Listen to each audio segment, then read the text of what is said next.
Hey guys, Dr. Hartman here with PhysioU Sports Health. We're going to be looking at breathing today. So refer to my article for breathing in terms of getting the latest research and getting the latest evidence-based practice for this assessment. You may be thinking, why is this important for my high-level athlete?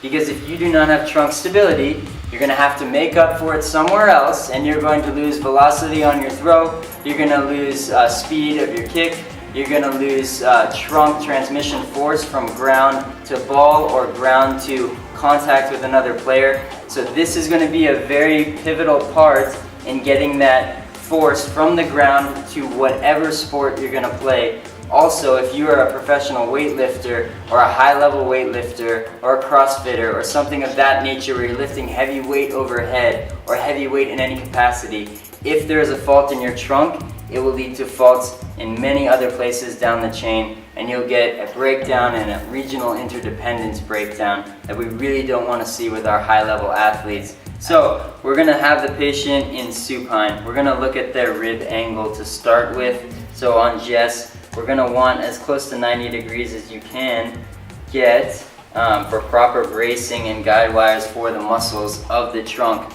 Now, if it's flared out or a little bit of an oblique angle, that's going to play a role in the muscles that you're going to want to target to strengthen. But in any case, eventually, we will be strengthening these muscles with the correct rib positioning in any way that we can. So when we look at Jess here, you're going to feel for inequality in rib lift or rib height. You're going to look at that rib angle like I said. You're also going to look at the belly button resting positioning, and without her knowing, you're going to be checking out the breathing in the abdominals versus chest breathing. So we're still looking at that 2-to-1 ratio, or close to that as we can get. And we're also just going to look at how she likes to rest her body in terms of the whole chain. You got to look at the shoulders here, you're going to look at the chin-neck angle, and you're going to look at the entire thorax. Now from there, what we can do is we can have her lift her feet up to this 90-90 angle, something like that. See what happens to her abdominals, because that's going to give you a cue into what her preference is.